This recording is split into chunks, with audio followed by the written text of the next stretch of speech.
So let me ask you, the rules you have are not based in U.S. law, right? U.S. law doesn't recognize restrictions on hate speech. It's considered free speech. So if you want to stand on a street corner and yell the craziest things in the world, you're allowed to. On your platform, Twitter, you're not allowed to. So even in that sense alone, your rules do have an ideology behind them. I don't completely disagree. I think, I don't want harassment. But the reason I bring this up is getting into the discussion about democratic health of a nation. So I think it can't be disputed at this point that Twitter is extremely powerful in influencing elections. I'm pretty sure you guys published recently a bunch of tweets from foreign actors that were trying to meddle in elections. Mm-hmm. So even you as a company recognize that foreign entities are trying to manipulate people using this platform. Mm-hmm. So there's a few things I want to ask beyond this, but wouldn't it be important then to just, at a certain point, Twitter becomes so powerful in influencing elections and giving access to even the president's tweets that you should allow people to use the platform based under the norms of U.S. law? First Amendment, free speech, right to expression on the platform. This is becoming too much it's becoming too powerful in how our elections are taking place. So even if you are saying, well, hate speech is our rule, and a lot of people agree with it, if at any point one person disagrees, there's still an American who has a right to this, to access to the public discourse, and you've essentially monopolized that, and not completely, but for the most part. So isn't there some responsibility on you to guarantee, at a certain extent, less regulation happen, right? Like, look, if you recognize foreign governments are manipulating our elections, then shouldn't you guarantee the right to an American to access this platform to be involved in the electoral process? I'm not sure I see the tie between those things, but I will address one of your points, which was we're a platform that serves the world. So we're a global. 75% of the users of Twitter are outside of the United States. Oh, right. So we don't apply laws of just one country when we're thinking about it. We think about how do you have a global standard that can meet the threshold of as many countries as possible, because we want all the people in the world to be able to participate in this conversation. And also meet elections like the Indian election coming up as well. Right. And my understanding is you were also accused of being biased against conservatives in India recently. There was a report on that, as well as you held up a sign that said something offensive about the Brahmin. Mm-hmm. Yeah. So in that sense, even in other countries, you're accused of the same things that you're being accused of by American conservatives. I think that the situations are very, very different. And I don't think that the ideologies in play are the same at all. Well, so the reason Can we clarify that? Because I'm not aware of the case. I'm not sure what you're talking about, but we did have our Vice President of Public Policy testify in front of Indian Parliament a couple of weeks ago, and they were really focused on election integrity and safety and abuse and harassment of women and political figures and the likes. So my concern, I guess, is I recognize you're a company that serves the world, but as an American, I have a concern that the democracy I live in, the Democratic Republic, and the democratic functions are healthy. One of the biggest threats is, Russia, Iran, China. They're trying to meddle in our elections using your platform, and it's effective. So much so that you've actually come out and removed many people. Covington was apparently started by an account based in Brazil. The Covington scandal, where this fake news goes viral, was reported by CNN that it was a dummy account. They were trying to prop it up, and they were pushing out this out of context information. So they do this. They use your platform to do it. You've now got a platform that is so powerful in our American discourse that foreign governments are using it as weapons against us. And you've taken a stance against the laws of the United States. I don't mean like you're breaking the law. I mean, you have rules that go beyond the scope of the U.S., which will restrict American citizens from being able to participate. Meanwhile, foreign actors are free to do so long as they play by your rules.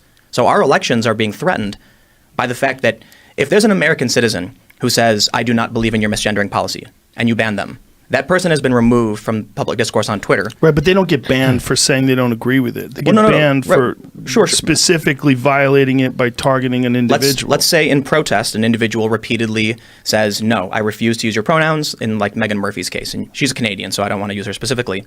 The point I'm trying to make is, at a certain level, there are going to be American citizens who have been removed from this public discourse, which has become so absurdly powerful, foreign governments weaponize it, because you have different rules than the American country has.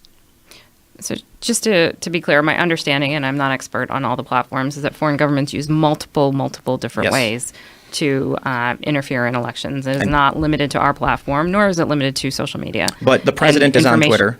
The president is on a lot of different platforms, as is the White House. I think it's fair to point out the media coverage of his Twitter account is insane, and they run news stories every time he tweets. That's certainly undeniable. I'm just pointing out that there are a number of different avenues for this, and individuals have choices in how they use a platform. He might have other platforms, but he uses Twitter almost exclusively. And what I'm trying to bring up is that if Twitter refuses to acknowledge this problem, you are facing regulation. I don't know if you care about that, but at a certain point... Sorry, which problem? If you're going to restrict American citizens from participating on a platform where even the president speaks, and it's essentially you have a privately owned public space, if I could use an analogy that would be most apt, and you've set rules that are not recognized by the U.S. In fact, when it came to a Supreme Court hearing, they said hate speech is not a violation. It's actually protected free speech. So there's actual odds. So there might be someone who says, I refuse to live by any other means than what the Supreme Court has set down. That means I have a right to hate speech. You will ban them. That means your platform is so powerful, it's being used to manipulate elections, and you have rules that are not recognized by the government to remove American citizens from that discourse. So as a private platform, you've become too powerful to not be regulated if you refuse to allow people free speech. But I'm trying to pick apart the connection. I think, so yes, we do have an issue with foreign entities and misinformation. And this is a extremely complicated issue which we're just beginning to understand and grasp and take action on. I don't think that issue is solved purely by not being more aggressive on something else that is taking people off the platform entirely as well, which is abuse and harassment. It's a cost-benefit analysis ultimately, and our rules are designed, again, and they don't always manifest this way in the outcomes, but in terms of what we're trying to drive is opportunity for every single person to be able to speak freely on the platform. And that's absolutely not true. You don't allow hate speech, so free speech is not on your platform. I said speak freely. Enable everyone, create the opportunity for everyone to speak on our service.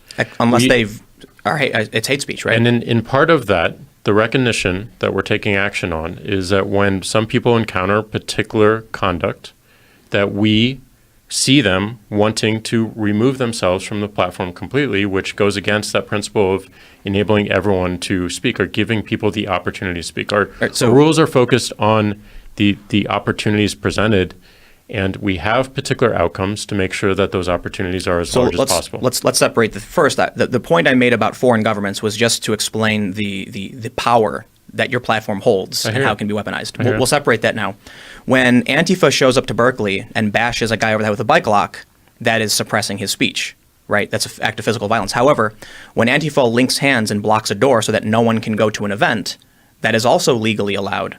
Right. So what you're saying is that if someone is engaging in behavior, such as going on Twitter and shouting someone down relentlessly, that's something external to what happens in the world under the U.S. government. I am allowed to scream very close to you and not let you speak in public. But on Twitter, you don't allow that. So there's a dramatic difference between what Twitter thinks is okay and what the U.S. government thinks is okay, how our democracy functions and how Twitter functions. The issue I'm pointing out is that we know Twitter is becoming extremely important in how our public discourse is occurring, how our culture is developing, and who even gets elected. So if you have rules that are based on a global policy, that means American citizens who are abiding by all of the laws of our country are being restricted from engaging in public discourse because you've monopolized it. Can I counter that, though? Because these foreign governments are restricted by the same rules. So if they violate those same rules, they will be removed. So if they play within those rules, they can participate in the discourse, even if they are just trying to manipulate our elections. On the other hand, if the people that are on the platform play by those rules, they can also counteract. Unless their ideology goes in line with U.S. law and is legally allowed, as opposed to what you allow. So foreign governments can absolutely keep making new accounts and keep botting and keep manipulating. They can even post things that'll go viral and then get banned and not care. Right. But a private American citizen can say, here's my opinion, I refuse to back down. I see what you're saying. You will ban him. So we can see that at a certain point, you have a lot.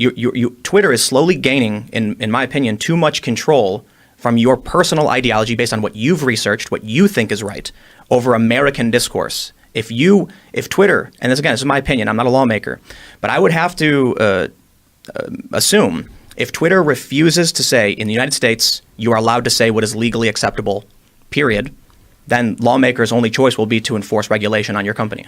Actually, Tim, I spend quite a bit of time talking to lawmakers as part of my role, head of public policy. I spend a lot of time in D.C. I want to say that Jack and I have both spent a lot of time in D.C.